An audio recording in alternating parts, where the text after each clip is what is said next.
Have you ever wanted to know exactly what it means when a plumber tells you that your sewer lateral has roots in it? Like, how did roots get in there? Did the pipe break? Have a crack in it? Did the roots come in from the end? How big are these roots anyway? Well, I decided to find out. For the third time in 5 years, our sewer backed up. Each time, a plumber would snake our lateral and tell us that we had roots in the pipe. The most recent time, they sent in a camera with a detectable head and were able to show me in the yard where the blockage was. They said they would need to dig a hole 6 foot by 4 foot, about 5 feet deep, to perform the permanent repair, and gave me a bid of about $12,000.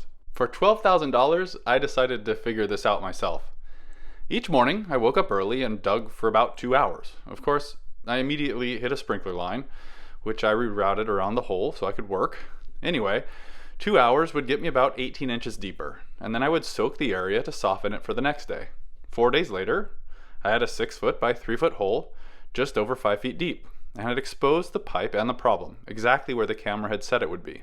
Now, before digging something like this, you should call 811 in the US. You don't want to hit buried electrical lines or something. Also, according to OSHA, any hole or trench over 5 foot deep needs shoring, and if you have unstable soil, you may need shoring under 5 feet. My soil is hard clay, so 5 foot deep is no problem.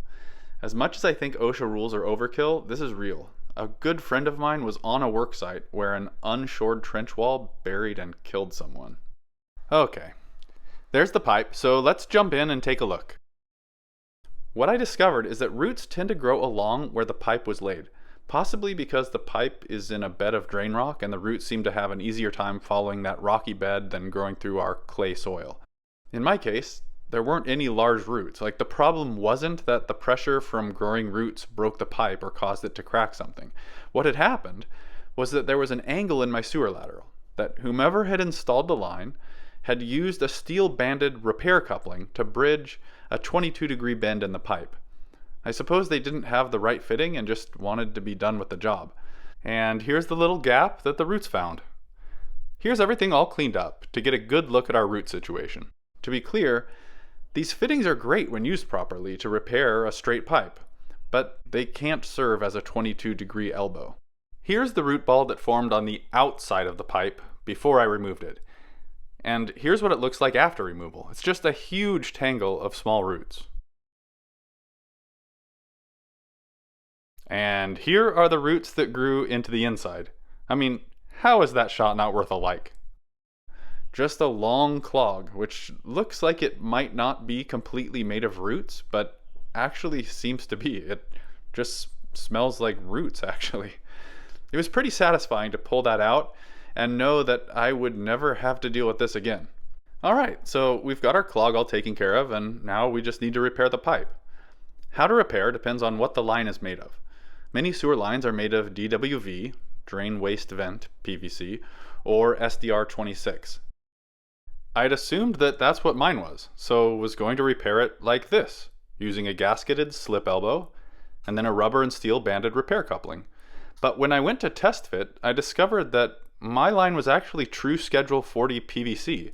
So I went online and found a long repair coupling and a 22-degree street elbow, and test fit them like this.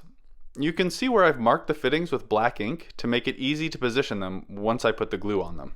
I decided to do this entire repair with PVC glue, since I'd found this long repair coupling.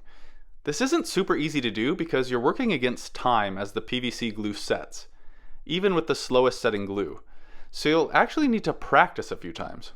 Here's me practicing, and I never got to the point where I felt I could do this entire repair under 30 seconds.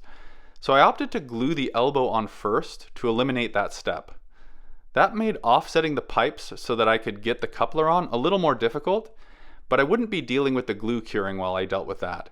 Also, during practice, I found that it would sometimes be difficult to grasp the coupler. You can see me struggling with it here. There's just a lot of friction, and when this has glue on it, I'll be fighting the cure. So I also prepared the coupler with some temporary handles, so I wouldn't have that problem. Here I am gluing the elbow on, and making sure to line up the marks so that the coupler will fit correctly. Once this is on, I let this cure and we'll deal with the coupler after. All right, the final step. First, on goes the primer. Now goes on the glue. At this point, we're racing against the glue curing. Here we go. You can see that I've prepped the rear pipe with a strap that my buddy up top can pull on, while I step on this one to misalign the pipes. That allows me to slip this coupler onto the pipe just past the end of the 22-degree elbow. Now my buddy stops pulling up, and I realign the pipes and pull the coupler over the end of the street elbow. This is only possible because of how deep that repair coupling is. You still get enough bite on both sides of it. And indeed, those handles did come in handy. I am pulling pretty hard here. That's it. We'll remove those temporary handles, support the pipe with drain rock, and backfill. If you've ever dealt with this and know how roots infiltrated your pipe, let me know in the comments. I'm curious whether it's almost always something like this with a bad install, or if pipes are actually getting crushed by roots or something else. And if you want to see the next time I root cause a problem or build something interesting, don't forget to subscribe.